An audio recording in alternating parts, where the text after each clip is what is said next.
Denise Roche. Thank you, Mr. Speaker. I'm going to focus my remarks mostly on how this bill impacts on Auckland. And I guess if I were to summarise the provisions in this bill about Auckland, I'd have to say that this bill shows that Wellington hates Auckland. This national government hates Auckland.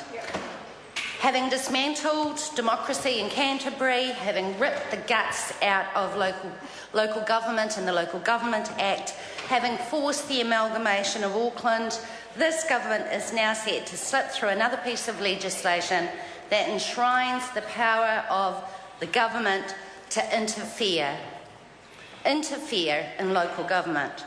This bill will do to Auckland what the Canterbury earthquake achieved in Christchurch.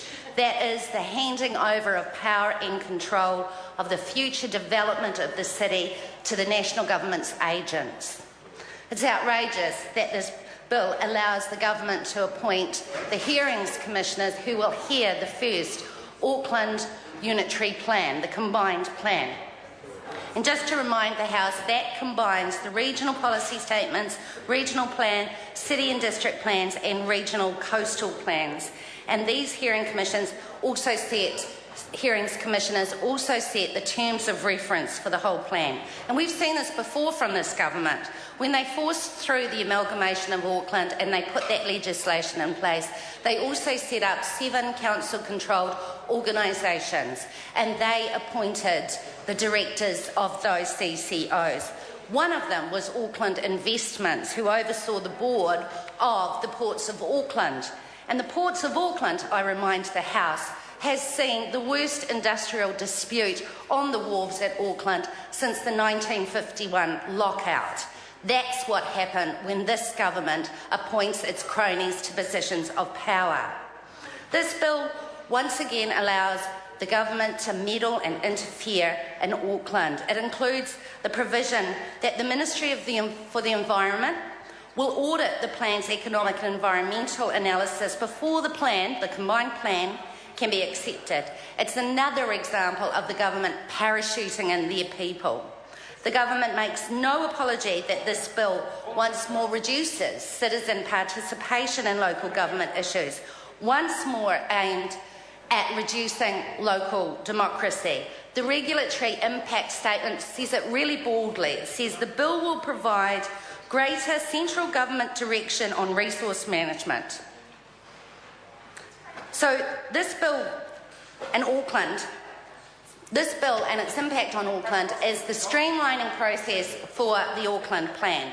That includes the 3-year deadline. There are pros and cons about that, but they've got to have it done and dusted within 3 years. There is only a 20-day period for the council to decide whether to accept or reject the hearing panel's recommendations.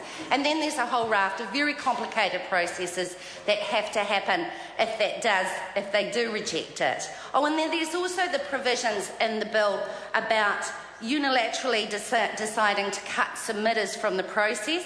They can, for example, if they miss out on a pre-hearings meeting without giving reasonable excuse, and they haven't defined that.